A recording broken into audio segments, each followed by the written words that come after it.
My name is Pauline Miller, and I'm 57 years old. Right now, I'm sitting in this tiny studio apartment that I never imagined I'd call home.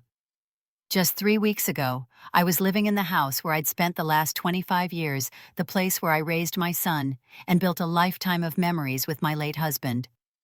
But sometimes life takes turns you never see coming. I never thought the child I sacrificed everything for would be the one to push me out of my own home.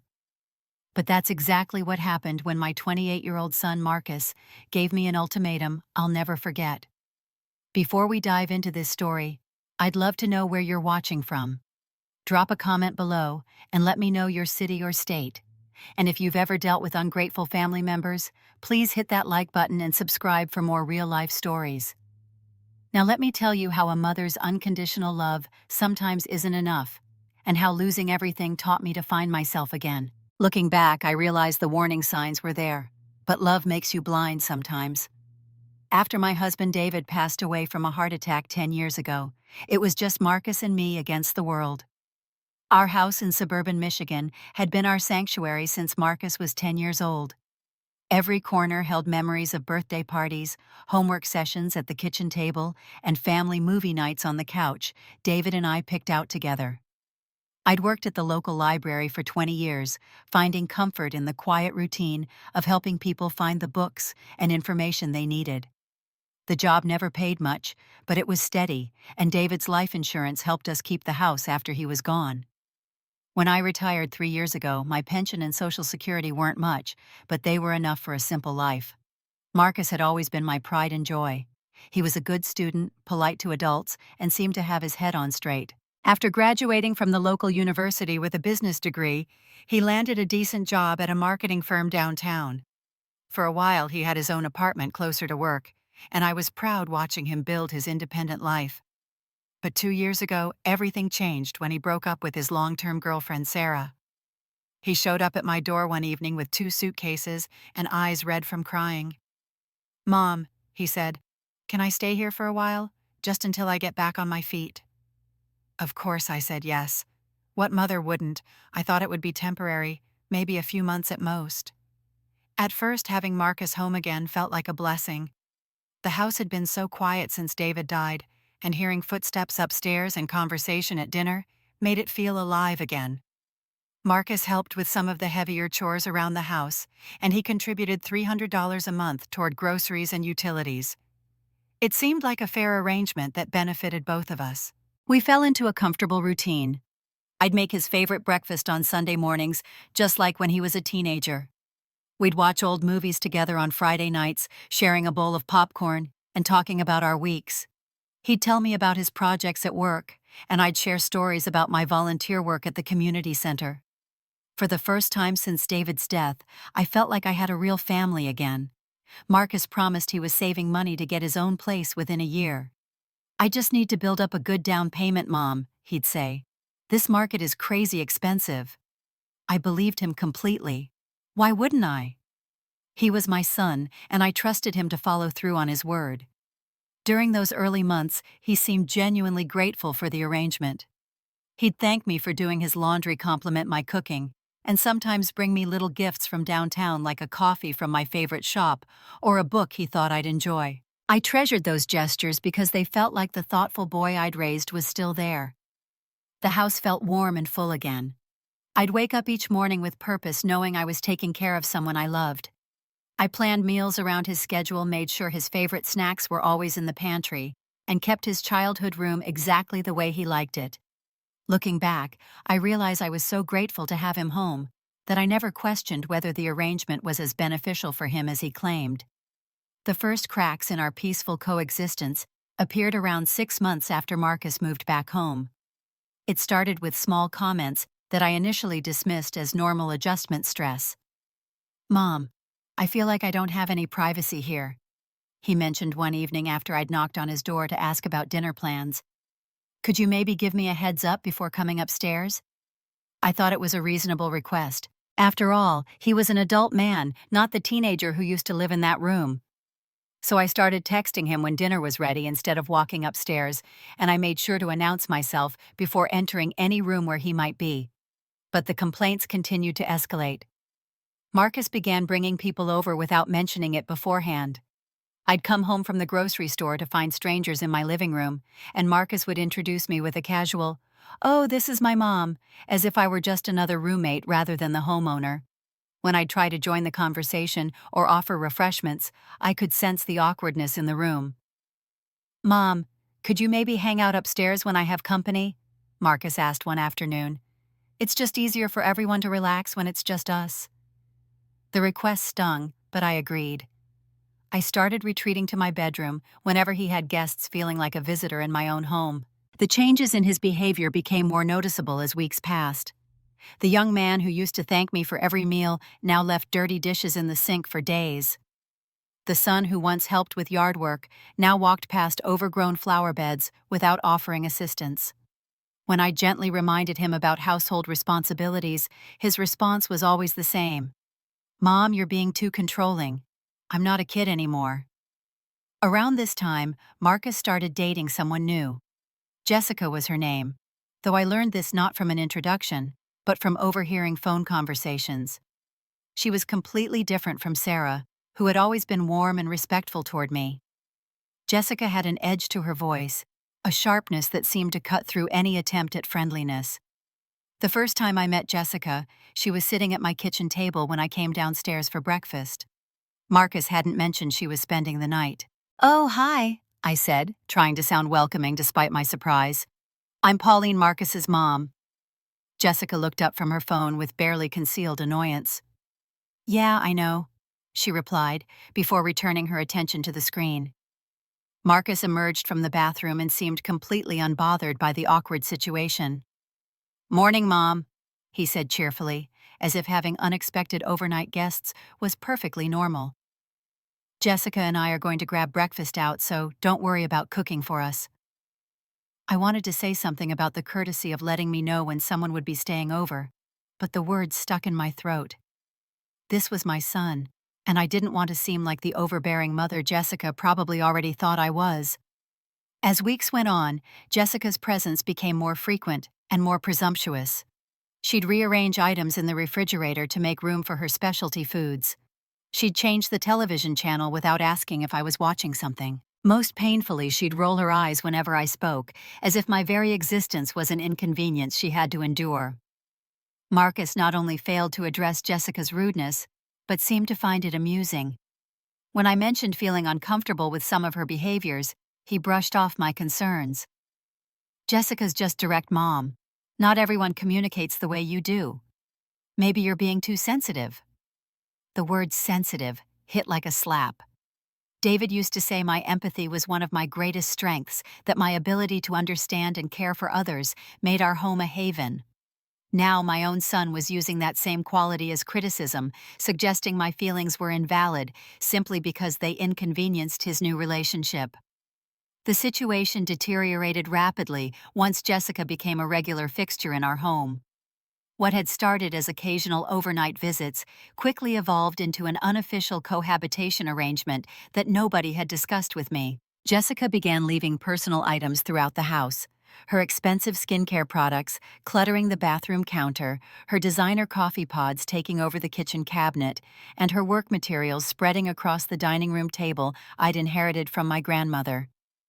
"Mom, Jessica needs somewhere to work during the day since she's freelancing now," Marcus announced one Tuesday morning. "The dining room has the best light, so she'll be setting up her office there." It wasn't a request or a discussion. It was a declaration that my home was being reorganized to accommodate someone else's needs without any consideration for my own. I tried to maintain my normal routines, but everything became complicated. I couldn't use the dining room for my weekly book club meetings anymore because Jessica's laptop and papers covered every surface. When I needed to access the cabinet where I kept my good china, I had to ask permission to move her things. The space where David and I used to have quiet morning coffee together was now Jessica's exclusive domain from 9 to 5. The criticism of my home began in earnest around this time. "This place really needs updating," Jessica commented one evening, surveying the living room with obvious disdain. "The wallpaper is so dated, and these furniture pieces look like they're from the 80s. She wasn't wrong about the timing. David and I had decorated our home in the late '80s when we first bought it, choosing pieces we loved and could afford on our modest income. But these weren't just furnishings to me. The floral wallpaper was something David and I had hung together during a weekend when Marcus was visiting his grandparents. The blue sofa was where we'd cuddled while watching late-night movies. The wooden coffee table bore the small ring stains from countless family game nights and homework sessions. Every piece held memories that made our house a home. Marcus not only agreed with Jessica's assessment, but seemed eager to support her criticism. "Yeah, Mom, this stuff is pretty outdated. Maybe it's time to modernize a little. Make the place more contemporary." The way he said contemporary made it clear he thought my taste was embarrassingly old-fashioned. When I tried to explain the sentimental value of our belongings, both Marcus and Jessica exchanged glances that spoke volumes. "Mom, you can't live in the past forever," Marcus said with the patronizing tone people use when they think they're being helpful. "Dad's been gone for 10 years. Don't you think it's time to move forward?" The comment about David hit me like a physical blow. Moving forward didn't mean erasing every trace of the man I'd loved for 30 years. These possessions weren't preventing me from living my life. They were part of what made my life meaningful. But explaining this to two people who saw only outdated furniture felt impossible. Jessica began making herself even more at home, rearranging decorative items to suit her preferences, and complaining about everything from the water pressure in the shower to the lack of central air conditioning. "Marcus, this house really isn't suitable for modern living," she'd say within my hearing, as if I weren't sitting 10 feet away. The final straw came during what should have been a peaceful evening. I was in the kitchen cleaning up after dinner when I heard a crash from the living room. Rushing to investigate, I found Jessica standing over the broken pieces of my wedding photo, the silver frame David had given me for our first anniversary, lying in fragments on the hardwood floor. "Oh, I'm so sorry," Jessica said, but her tone carried no genuine remorse. "I was just trying to dust the shelf and it slipped." The explanation made no sense. Why was she dusting my shelves without being asked?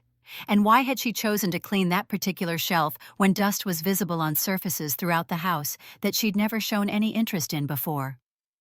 As I knelt to collect the broken glass, tears streaming down my face, I waited for Marcus to say something. Surely he would recognize how much this meant to me. Surely he would defend the memory of his father and acknowledge Jessica's carelessness. Instead, he sighed with obvious irritation. "Mom, it's just a picture. You're acting like it's the end of the world." Just a picture. The only professional photograph from our wedding day, the image that had sat on that shelf for 25 years, the reminder of the happiest day of my life, reduced to just a picture, by the son I'd sacrificed everything to raise. The confrontation that would change everything happened on a Saturday morning in October. I was in the kitchen making pancakes, a weekend tradition David and I had started when Marcus was little, when I heard low voices coming from the living room. Marcus and Jessica were having what they clearly thought was a private conversation, but sound travels in our old house. "We need to do something about this situation," Jessica was saying. "I can't keep living like this with her hovering around all the time. It's suffocating." Her voice carried the kind of authority someone uses when they expect immediate action on their demands. Marcus's response made my blood run cold. "I know, babe. You're right.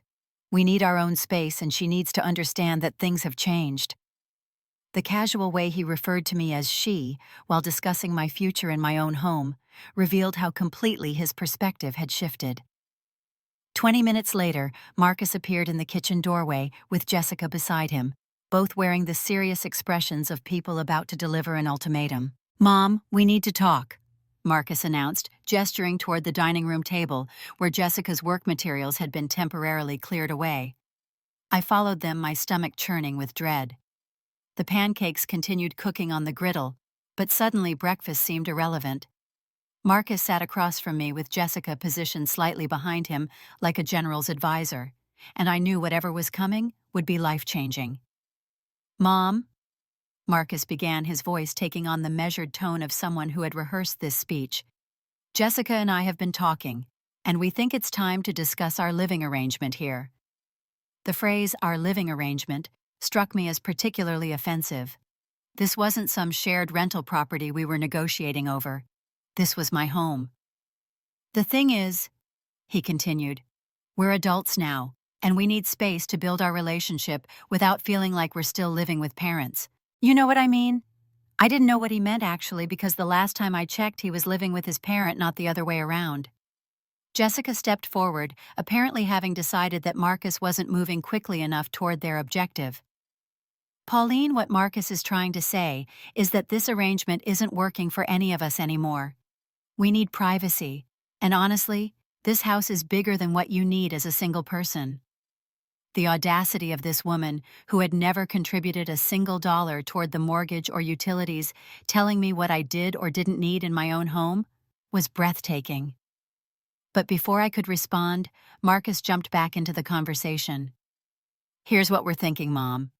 Either you start contributing more to the household expenses, like $800 a month for your share of everything, or you should consider finding a smaller place that's more appropriate for someone in your situation. $800 a month. My entire pension was $1,200, and my Social Security brought the total monthly income to just under $1,800. After $800 in rent to live in my own home, I'd have less than $1,000 for food, medical expenses, car maintenance, and every other necessity of life. Marcus, I said, trying to keep my voice steady, this is my house. Your father and I bought it together, and I've been paying the mortgage for 25 years. I'm not a tenant here. Jessica exchanged a look with Marcus that clearly communicated their shared frustration with my failure to accept their generous proposal. Technically, yes, Marcus replied. But Mom, we're all adults here. Things need to change. Jessica and I are planning a future together, and we need to know that our living situation is going to work long term. What Marcus means, Jessica interjected with the kind of smile people use when they're trying to soften a devastating blow, is that we're not trying to be mean here, Pauline. We're just being practical. This arrangement isn't working for anyone. The conversation continued for another 30 minutes with Marcus and Jessica tag-teaming their arguments about fairness, modern living arrangements, and the need for everyone to contribute equally. They painted themselves as reasonable people trying to solve a problem, while positioning me as someone who was unreasonably clinging to outdated ideas about home ownership and family obligations. Through it all, I kept thinking about the pancakes burning on the griddle, filling the house with the smell of smoke that seemed appropriate for this moment when my world was going up in flames. Marcus gave me until the following Friday to make my decision, as if he were a landlord negotiating with a difficult tenant rather than a son speaking to his mother. As they left the kitchen to return to their Saturday plans, I sat alone at the table where I'd helped Marcus with countless homework assignments, where David and I had shared thousands of meals, where we'd made plans and dreams for our family's future. Now that same table had become the site where my son had essentially evicted me from my own life. That night, I lay awake staring at the ceiling of the bedroom I'd shared with David for 15 years before his death. The silence felt different now, not peaceful, but ominous, like the calm before a storm that everyone knows is coming. I kept replaying the conversation, searching for some misunderstanding that could explain how my loving son had transformed into someone I barely recognized. Around 3 a.m, I gave up on sleep and padded downstairs to the kitchen. The pancakes from that morning were still in the trash, a burnt offering to the destruction of our family breakfast tradition. I made myself a cup of tea and sat at the table where just hours before my entire world had shifted off its axis. That's when David's words came back to me with startling clarity. During one of our many conversations about raising Marcus, my husband had said something I'd forgotten until this moment. Pauline, sometimes the strongest thing you can do is walk away with dignity. Don't let anyone, not even people you love, take that away from you.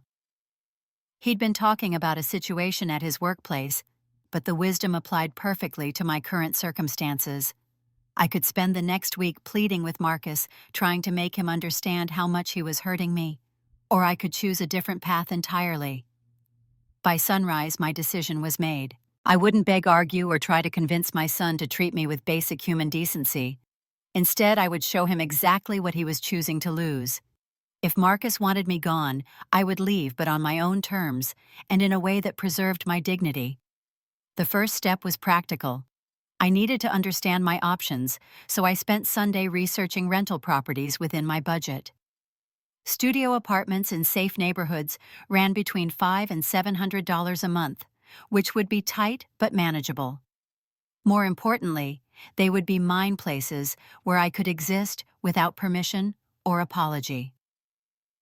Monday morning, I called a realtor to discuss putting the house on the market. "Are you sure about this, Mrs. Miller?" Janet Rodriguez asked.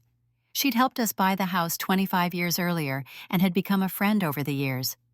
"This is a big decision, and you seem to love that place." "I do love it, Janet," I replied. "But sometimes love means knowing when to let go." I didn't explain the full situation.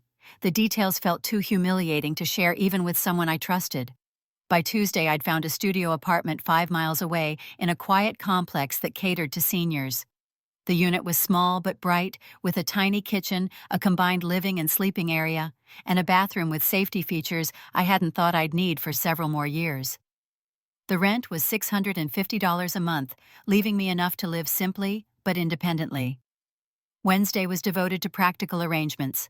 I hired a moving company for Friday morning, timing the move for when Marcus and Jessica would be at work. I opened a new bank account at a different branch to ensure my financial independence. Most difficult of all, I began sorting through 25 years of accumulated possessions, deciding what could fit in a studio apartment and what would have to be left behind. The emotional weight of these decisions was enormous. Every item I touched held memories. The Christmas ornaments Marcus had made in elementary school, the cookbook collection I'd built over decades of trying new recipes for my family, the photo albums documenting our life together.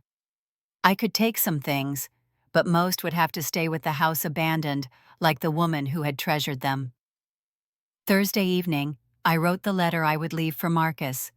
It took several drafts to achieve the right tone, something that expressed my love while maintaining my dignity.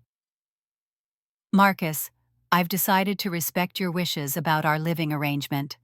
The house is yours now, along with everything in it. I hope you and Jessica will be very happy here. Please remember that loving someone doesn't mean accepting treatment that diminishes your worth. I will always love you, but I also love myself enough to choose dignity over desperation. Love always, Mom."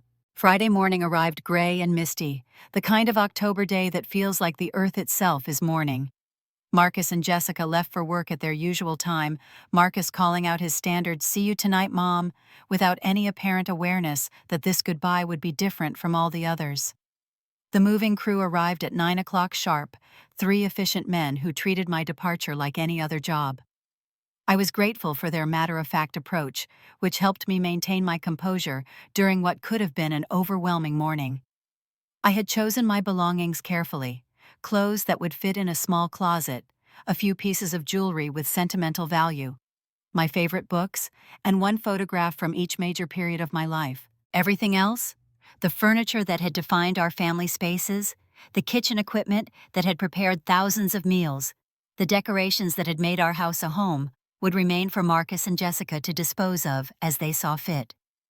Loading the truck took less than 2 hours, a surprisingly short time to pack up 57 years of life. The moving men were sympathetic without being intrusive, sensing that this wasn't a typical relocation, but something more profound. "You need anything else from inside, ma'am?" the crew chief asked as we prepared to leave. I took one last walk through the empty rooms, saying goodbye to spaces that had witnessed my entire adult life. The living room where Marcus had taken his first steps, the kitchen where David and I had planned our dreams over morning coffee, the bedroom where I'd cried myself to sleep after my husband's funeral. Each room held pieces of my heart, but I was learning that you can love something completely and still choose to walk away. The studio apartment felt like a dollhouse after 25 years in a full-sized home, but there was something liberating about the simplicity. Every item had been deliberately chosen. Every piece of furniture served a specific purpose. There was no room for clutter, physical or emotional. That first evening in my new home, I sat on my small sofa with a cup of tea, surrounded by the few possessions I'd deemed essential. The silence felt different here, not empty, but peaceful. For the first time in months, I didn't have to worry about walking on eggshells or apologizing for existing in my own space.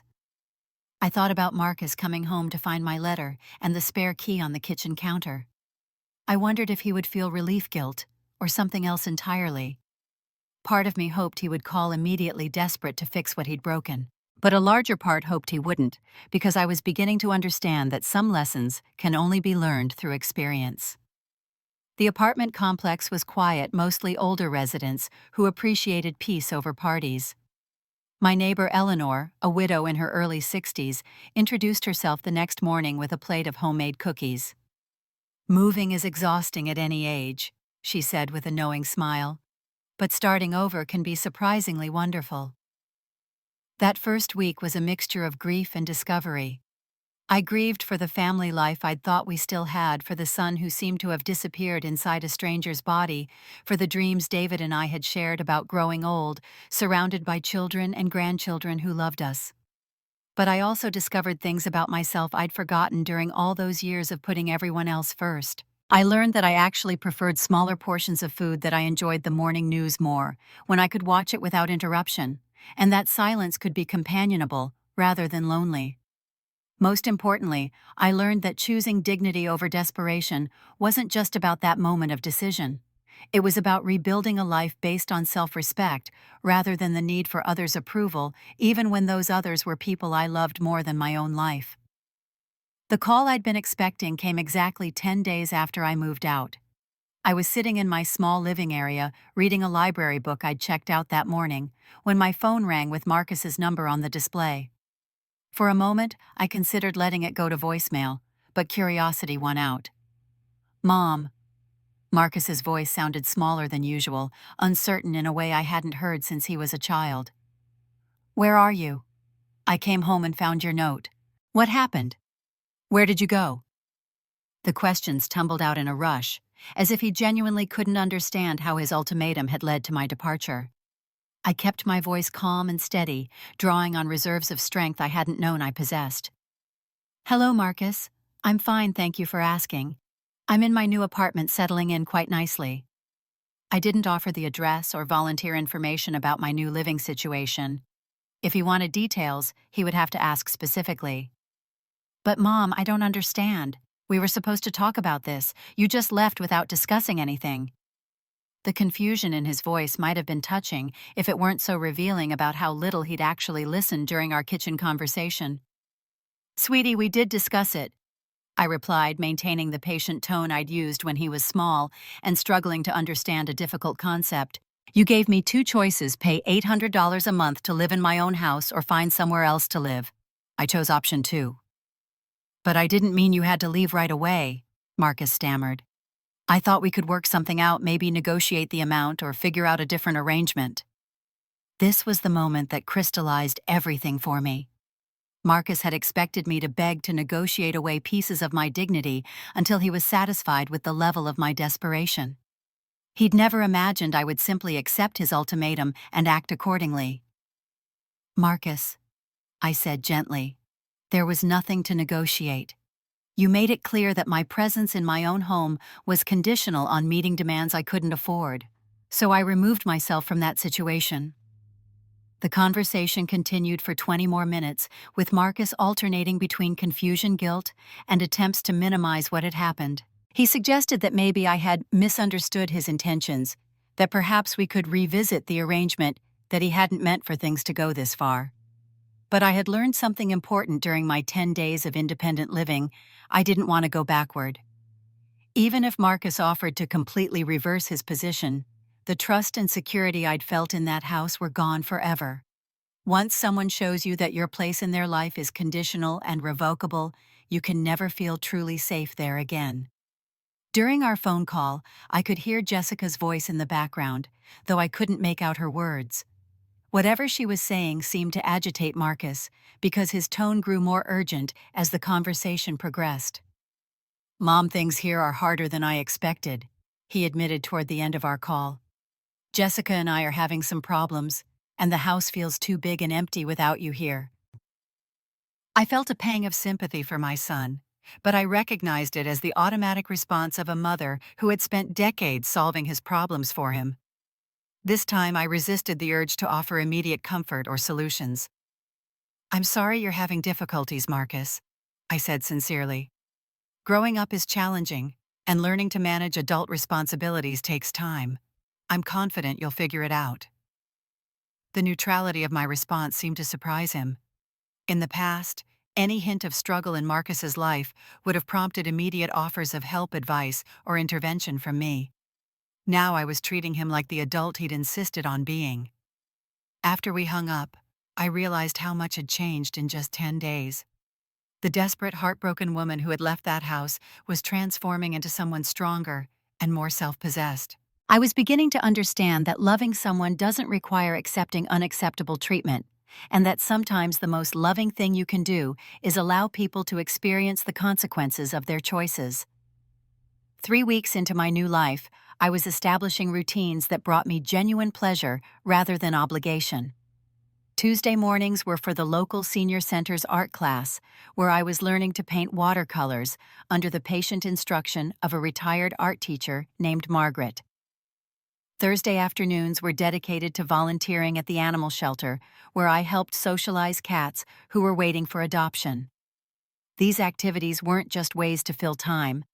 They were opportunities to rediscover parts of myself that had been dormant during my years of total focus on family care. I discovered I had a talent for painting flowers, and the cats at the shelter seemed to sense my need for uncomplicated affection. Eleanor, my neighbor, had become a genuine friend rather than just someone who lived nearby. She was also recently divorced after her husband of 32 years had left her for a younger woman, so she understood the particular pain of having someone you love decide you're no longer valuable enough to treat well. The hardest part, Eleanor told me over coffee in her apartment one afternoon, was realizing that I'd been so focused on being a good wife that I'd forgotten how to be a complete person. These past 2 years have been about remembering who I am when I'm not defined by someone else's needs. Her words resonated deeply because they described exactly what I was experiencing. For 28 years, I had been primarily Marcus's mother, and before that, I'd been David's wife and Marcus's mother. The question of who Pauline was independent of those relationships hadn't seemed important until now. Meanwhile, Marcus's calls became more frequent and increasingly desperate. The problems he'd hinted at during our first conversation were escalating rapidly. Jessica, it turned out, had never intended to contribute to household maintenance or expenses. She'd assumed that Marcus would handle everything the way I always had, seamlessly and without complaint. "Mom, the washing machine is making weird noises, and Jessica says it's going to break soon," Marcus reported during one of his calls. "Do you know who we used to call for repairs?" The question revealed how little attention he'd paid to the practical management of our household during his 2 years of living there. "I always handled those things myself, sweetie," I replied. "But there are several appliance repair services listed online. I'm sure you can find someone reliable." I didn't offer to make the calls for him or share the contact information for our old repair service. This was his house now, and these were his responsibilities to manage. Each conversation followed a similar pattern. Marcus would describe some domestic crisis or challenge, clearly hoping I would offer to solve it for him. When I instead provided general guidance while leaving the actual work to him, he would grow frustrated and sometimes angry. "I don't understand why you're being so cold, Mom," he said during one particularly difficult call. "It's like you don't even care what happens to us anymore." The accusation stung because it was both completely wrong and partially true. I cared deeply about Marcus's well-being, but I no longer cared about protecting him from the natural consequences of his own decisions. Learning the difference between those two types of caring was one of the most important lessons of my new independence. The most significant call came on a Tuesday evening in November. Marcus's voice was tight with barely controlled panic as he explained that Jessica had moved out the previous weekend after a massive argument about household responsibilities and financial contributions. She said living here was like being trapped in a museum with a bunch of old furniture, and that I was too dependent on my mother. Marcus reported the irony apparently lost on him. She packed up all her stuff and said she never wanted to see the place again. I felt a complex mixture of relief and sadness. Relief because Jessica's departure meant one less source of toxicity in Marcus's life, but sadness, because my son was clearly devastated by the loss of a relationship he'd sacrificed his family for. "I'm sorry you're hurting, Marcus," I said honestly. "Breakups are always painful, especially when they involve criticism of things you can't easily change." "But Mom, I don't know how to live here by myself," he admitted, finally revealing the depth of his helplessness. "The house feels enormous and empty, and I can't keep up with everything. I don't know how you managed it all those years." This was the closest Marcus had come to acknowledging what he'd lost when he'd pushed me out of our home. But recognition and true understanding are different things, and I wasn't sure he was ready for the deeper conversation we would eventually need to have. The breakthrough came during the first week of December, when Marcus appeared at my apartment door unannounced on a Saturday morning.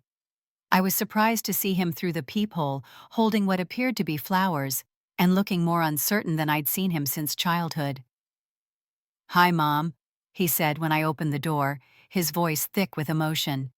"I brought you these." He held out a bouquet of mixed flowers that looked like they'd come from the grocery store, but the gesture felt significant anyway. "Thank you, Marcus. They're lovely." I stepped aside to let him enter, watching as he took in my small but cheerfully arranged living space. His eyes lingered on the familiar items I'd brought from the house, pieces of our shared life now arranged in an entirely different context. "Mom, I need to tell you something." He began, settling onto my small sofa, with the careful movements of someone who wasn't sure of his welcome. "I've been thinking a lot about what happened, and I realize I made some terrible mistakes." I sat across from him in my single chair, maintaining enough physical distance to keep our conversation from becoming too emotionally charged. After months of being manipulated through guilt and obligation, I was learning to protect my emotional space as carefully as my physical space. "I'm listening," I said, simply, neither encouraging nor discouraging his confession. "The thing is, I never appreciated everything you did for our family," Marcus continued, tears beginning to form in his eyes. "I took it all for granted, the cooking and cleaning and managing everything like it was just supposed to happen automatically. I didn't realize how much work it was until I had to do it myself." His words were painful to hear, because they confirmed what I'd suspected. Marcus had seen my contributions to our family as automatic, rather than valuable background services, rather than expressions of love that required time, energy, and skill. "When Jessica left, she said some things that made me understand how badly I'd treated you," he went on. "She said I was spoiled and immature, that I expected women to take care of me like a child. And she was right, Mom. I was treating you like a housekeeper, instead of like my mother, like someone I loved and respected." I appreciated his honesty, but I was also aware that Jessica's criticism might have motivated this apology more than genuine understanding of how his behavior had affected me. People often change their perspective when it becomes socially or personally advantageous to do so. "Marcus," I said carefully, "I'm glad you're thinking about these things, and I appreciate you sharing your thoughts with me, but I need you to understand that this isn't just about household management or taking things for granted." He looked confused, clearly having expected my immediate forgiveness and possibly an offer to return home and resume my former role in his life. "What I mean," I continued, "is that you didn't just fail to appreciate my contributions. You actively tried to take away my dignity and my security. You demanded that I pay rent to live in my own home, knowing I couldn't afford it, and then gave me an ultimatum designed to force me out." Marcus winced as if I'd struck him, but I pressed on. "That wasn't just thoughtlessness, sweetie. That was cruelty. And it wasn't just cruelty toward some random person. It was cruelty toward the woman who sacrificed everything to raise you after your father died."